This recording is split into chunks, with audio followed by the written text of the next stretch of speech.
Hi, I'm Claire Mark, and this video is for YogaU, and we'll be doing a tutorial on Warrior 2 today.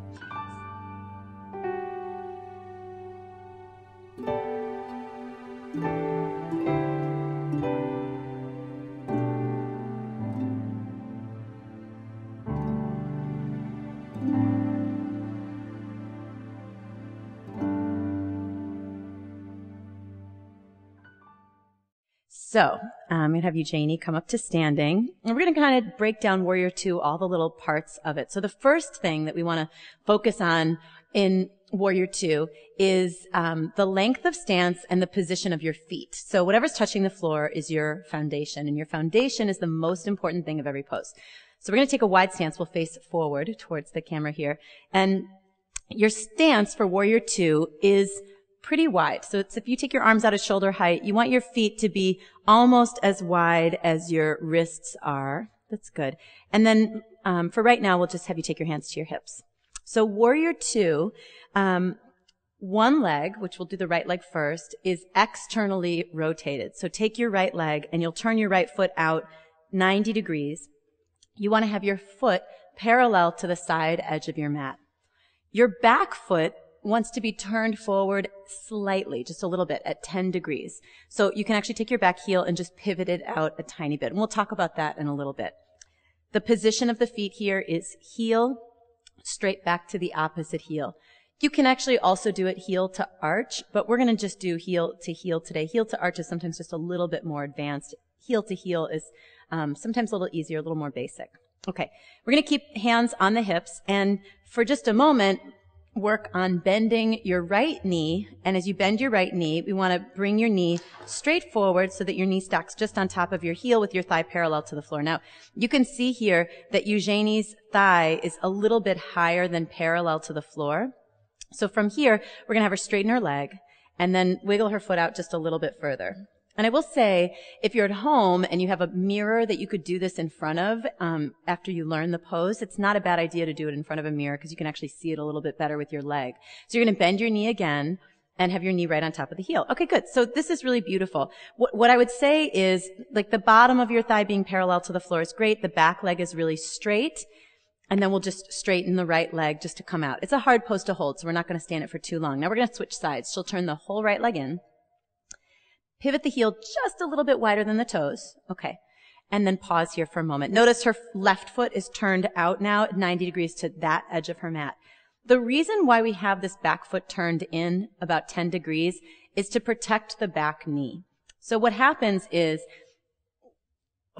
in the pose, as you're bending the front leg, so we'll bend the left knee straight forward, we want to keep the knees lined up with the second toe of each foot, meaning the front knee is opening to the left, so you can actually look out over your front knee and move your knee a little bit to the left so that the center of your kneecap lines up towards the second toe of your foot. Now, for the general population, and I'm talking like 98% of the people, there is no way to square your hips to the side of your mat and have your front knee pointed forward. So it's okay if your hips go just a smidge to the right, which means that you want your leg to turn in a tiny bit to the right, or to the left here, okay? So see if you can bend your front knee just a little deeper. Good. And then straighten your leg as you inhale. We're going to spin back around to the right foot. So left leg in, right foot out. Again, right foot is pointing forward. The feet are lined up heel to heel. Back heel's a little wider than the toes. And for now, don't even try to square your hips to the side edge of your mat. Just look out. Now stretch your arms out at shoulder height. And when we talk about the torso, we want to keep your torso very vertical, so the crown of your head is just stacked directly above your hips. And your arms are out at shoulder height. Sometimes I see people with their hands a little too high, and that actually lifts the shoulders a little too much, so there's too much tension in the trapezius muscle. So what we actually want to do here is drop your hands so that your hands are just in line with your shoulders. And couldn't you feel that relaxing your shoulders? Yeah, a little bit there. So your gaze stays out over your front fingertips, and she's going to bend her right knee all the way down. Good. To a 90-degree angle, back leg stays straight. There's a lift up through the torso. Chin is slightly lifted, and your arms are coming directly out from the sides, straight out at shoulder height. Okay, good. Straighten your front leg. Lift your chest and place your hands back onto your hips, and we're going to spin your left leg around. Now, when you switch, you always want to make sure that you've still kept that heel-to-heel alignment and that your back heel's just a tiny bit wider. Good. Than your toes. And then again, stretch your arms out at shoulder height. Take an inhale. And exhale, start to slowly bend. As you bend, try not to let your torso lean forward, but instead, see if you can keep yourself really nice and vertical. The back foot is grounding down. And again, the reason why we have the toes turned in slightly is to go in the same direction as this knee. If you kept your back foot pointing forward and your knee was turning in, it would actually torque your knee and your ankle. And so we want to have everything going in the same direction. Okay, rise back up, inhale, and just turn your left foot in and put your hands on your hips. So, Warrior Two is a super strong pose. It's one of the poses that is very heat building in the body. So sometimes we need to find ways to take a break or not work at it in such an intense way, especially if you're a beginner. So let's actually have you step your feet a little closer together. So there's a couple, or all the way together is fine. So there's a couple different ways that you can think about Warrior Two that are actually helpful in terms of making it easier. Because as you saw, Eugenie did the pose in that really deep way. She was sinking all the way down and getting into a 90-degree angle in the front leg. But for a lot of us, it's really hard to do that and hold it for a long period of time. So let's take your feet wide, but not as wide. This will be a more modified variation of Warrior Two. A little bit wider. Okay, good. And then hands onto your hips, and we'll turn your right leg all the way out to the right again. The same setup with the feet. Left heel spins back about 10 degrees. Keeping your hands on your hips, you'll look out over your right leg and start to bend your right knee. And what we want to try to do is just bend your knee to where it stacks on top of the heel, but that's it. So you're not going to go forward any further, and it's fine if your thigh is a little higher. Now, this isn't the full pose, but it's a lot easier, and so it's a great modified variation. You could even keep your hands on your hips, which makes it easier as well. If it feels okay, and you want to add the arms, you just stretch your arms out and gaze out over your right fingertips, keeping the back outer edge of your foot super grounded, energized, and strong. And then place your hands on your hips and straighten your right leg. And we'll turn the right leg in and pivot your left leg out to the left side. Check out that your foot is really straight here. Good. And then pivot your back heel just a smidge wider. There you go. Okay. From here, gaze towards the left, and you'll start to bend your left knee, and you could turn your left foot out just a tiny bit. Yes, good. And then bend down and pause right there. Okay, so what you want to make sure here is that your knee is not passing your heel. This is fantastic. So the knee is just on top of your heel. And then if it feels comfortable, you can stretch your arms out at shoulder height and gaze out over your front fingertips. Good. Stay there for a breath. Make your back leg really nice and strong and feel a lift in your lower belly. Muscles of the face are relaxed. Good. And then we'll inhale and straighten your left leg, and you can bring your feet together and arms by your sides or hands on your hips. So one of the things that I love about Warrior Two is that it's a very accessible pose. Pretty much anybody can do it, especially that more modified variation where your feet aren't so wide. But it's a fantastic pose for building strength in the legs. It also is strength in your upper body and in your arms. Just even holding your arms out like that for a long period of time can be challenging. So we're going to try it one more time. So we'll take the feet nice and wide again. Okay, good.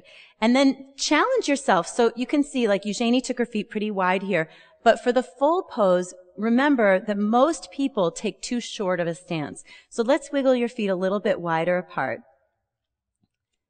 Okay, good. And then turn your right leg out. Now, as you turn your right leg out, try not to just turn from your foot and your ankle, where your knee still feels like it's kind of falling in. Come back to center for a second. See when you turn your leg out to the side, if you can actually turn from deep inside your hip socket so that the rotation is happening all the way up in your hip. It's that strong external rotation. So kind of go slow with it. You can really, yes, turn all the way around. Exactly. And then take your hands, just keep them on your hips. Pivot your back toes in slightly. Good. Root into your back heel and start to bend your front knee. Now, I may have taken you a little too long here, and we'll see how it feels. Okay, good. Straighten your leg, and let's actually back your foot up just a tiny bit here. Can you do that carefully? Okay, good job. And then from here, hands on your hips, and we'll bend your front knee again. Okay, really lovely. Now pause here and do this at home as well. You're going to take your right hand and place your right hand at the upper inner thigh and move from your inner thigh to your inner knee and think about lengthening all the way there like a horseshoe pulling around the front of your knee, Draw your hand around the front of the knee and then pull the muscle engagement from your outer knee to your outer hip. So that horseshoe around the front of your knee, so we're lengthening the inner thigh and we're actually engaging from the outer knee to the outer hip, is going to help you keep your knee stabilized so the center of the knee is pointing straight forward. Good. And you're going to hold it there and then stretch your arms out again. Now the shoulders here can actually square to the side edge of your mat. So yes, left shoulder back. Broadening across the collarbones. Feel a lift, the crown of the head stretching straight up towards the ceiling. One more deep breath, back leg firm. Fantastic. Inhale, straighten your front leg, put your hands on your hips, and we'll switch sides again. By the way, it's really hard to do Warrior 2 over and over and over again, so thank you for this. As your right leg turns in, we're going to turn your left leg out to the side, check your back foot, and turn your heel just a little bit wider than your toes. Good. Now, this back foot, there's a tendency for the weight to fall towards your inner foot. And what we actually want to do is counterbalance that by pressing lots of energy into the outer edge of the foot and the heel. There's also a natural, because of the movement of the pose, to bend in that direction towards the left on this side, almost like a falling in with the back leg. So what we actually want to do is feel a resistance, like there's a lift in your inner thigh, moving to the outer thigh as you bend your front leg. Okay, so as you bend the left knee forward, you're going to look out at your left knee and see if you can line up your knee right on top of the heel. So wiggle your feet a little further apart. That's good. And then bend down. Oh, okay, let's go a little further apart. Good. And bend right down. And then place your hand to your upper inner thigh, and you'll trace a line from your inner thigh to your inner knee. Lengthen that space, and then outer knee to outer hip, engage and pull back. And then stretch your arms out to the sides at shoulder height. So feel a nice grounded energy in your back leg. Use your breath, which is hard to do in this pose because I know it's super challenging. Fingers here, we'll talk about in a minute, but we're going to sit down just 1 more inch so we keep the knee right on top of the heel. Find a lift in your lower belly, a lift in your heart, and draw your right shoulder back so you're really squared to the side edge of your mat. Okay, good. And then straighten your leg. Bring your hands down or your arms by your sides, and you could step your feet together and come to a kneeling position for just a moment so you can relax for a second. So one of the things that I think is a little bit interesting with the pose, with all of these standing poses, are the position of the hands. And there's lots of different ways that people will instruct hand alignment and position. So if you've practiced yoga for a while, I'm sure you've heard, to spread your fingers wide, or in some styles of yoga say to squeeze the fingers together. So really you can try both ways and kind of see what feels best to you. I think sometimes for poses, in my opinion, for poses where you're trying to engage the muscles of the arms, it can actually feel kind of good to squeeze your fingers together so your thumb and your pinkies kind of hug in towards the other 3 fingers, and that can sometimes help to engage the triceps and the biceps. But sometimes when you open your fingers, it brings more energy and kind of more life into the pose. So I would say to try it both ways and kind of see whichever you like best. So let's give it a try. Okay, so we'll come back up to standing. And now that we've done Warrior 2 a couple times, we're going to see if we can find that space, again, the length of stance, the right way. So we'll take the feet really nice and wide. By the way, don't forget that it's probably a little wider than you normally do. Warrior 2, I think one of the most tricky poses whenever I teach class and I look out on a room of people, I would say 75% of them have too short of a stance. So you may, as you're setting up right now, want to take your feet just a little bit further apart. Okay. And then remember, from deep inside your hip socket, you're going to turn your whole right leg out until your foot and knee point towards the front of your mat. Take your back foot, pivot your toes in slightly. Stretch your arms out, take an inhale, and pause here. For this one, let's squeeze the fingers together and see what that feels like. Hugging your fingers in, your thumb and pinky towards the other 3 fingers. Notice if that helps to engage the muscles of your arms, lift your heart a little, and then exhale, start to bend your front knee straight out towards your toes until your knee stacks over your heel. Good, and we're going to move with the breath a little. So inhale, straighten your leg, keep your arms here, but lift your chest and the crown of your head. Good. And then exhale and bend. So this is another way to work on Warrior 2. Good. Rise back up again as you inhale. And one more time, exhale, bend. And this time as you bend, straighten your left leg a little more, lift your heart. Okay. And then rise straight back up. Now we're going to try to keep your arms here. Spread your fingers wide. Turn your whole right leg in from deep inside the hip socket. And then turn your whole left leg out.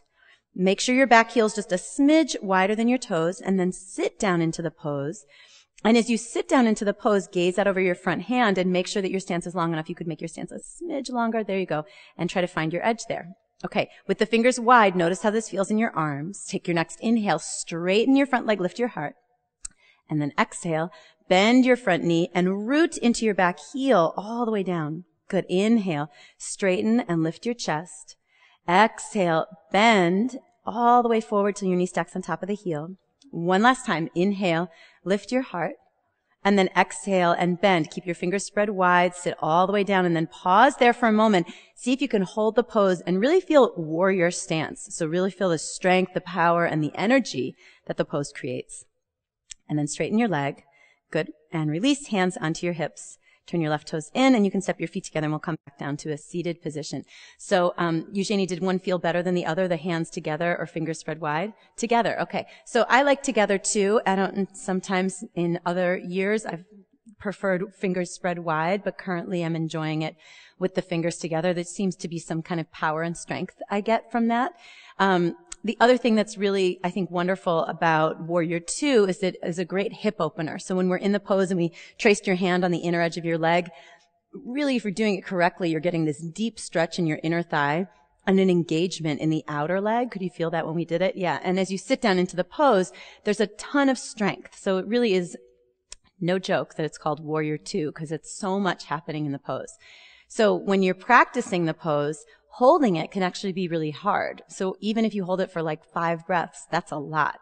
If you are at home and you're practicing Warrior 2 and you want to continue to gain strength and energy with it, you can even put a timer on and build up to holding Warrior 2 for a minute long.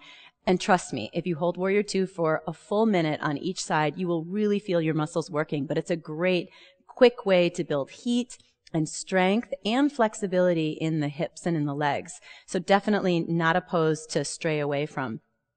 One last thing I'll say on that last variation, when we were coming in and out with straightening the leg and then bending it, it's actually a really nice way to work the pose because sometimes for some people, if you're holding it for too long, it can actually feel uncomfortable. So using Warrior 2 in that way where you're coming in and out one breath at a time, every time you exhale coming into the pose, you might feel like you've actually found the pose in a better way. Okay, so we're going to go through it one last time just so you can at home get a sense of what the pose looks like. And if you haven't tried it yet, you'll try it with us on this last time. Okay, so we'll come back up to standing. And as you come up to standing, again, step your feet wide apart. Don't be scared to go a little wider than you normally do. At least try it that way. And we'll start with the hands on the hips. Turn your whole right leg out, so your right toes point towards the front edge of your mat. Turn your left heel a little bit wider than your toes. And again, check your back foot, because as I say that, I know that people always have a tendency to have the back foot not in the correct position. Stretch your arms straight out at shoulder height and lift your heart. Firm your arms, so play with it, both the fingers together and the hands wide, fingers wide, see what feels best to you. And then keeping your gaze out over your front hand, bend your right knee all the way down till your knee stacks right on top of your heel, and hold it here. And I just want you to take a couple deep breaths. Feel a sense of power, a sense of strength, that flexibility in your hips and in your legs, and then also energize your arms. Firm the muscles to the bones, lift your chest a little bit more. We're going to keep your arms here. Inhale, straighten your right leg, and then turn your whole right leg in, all the way in. Turn your whole left leg all the way out, and then do me a favor, check your back foot one more time. Make sure your heel's a little wider than your toes. Firm up your arms, lift your heart, lift your chin, and exhale, bend all the way down. Stay with your breath, and see if you can challenge yourself. Can you find a 90-degree angle in that front leg? Can you sit a little deeper so that your thigh is coming parallel to the floor? I know it's not easy, but we're not here for long. And I want you to feel that warrior stance, the power and the energy of the pose. One more deep breath here. Okay, fantastic. Straighten your leg. You can bring your hands onto your hips. Turn your left toes in. Step your feet together. And from here, that is Warrior 2. Thank you so much for practicing with us today. Namaste. Namaste. Thank you.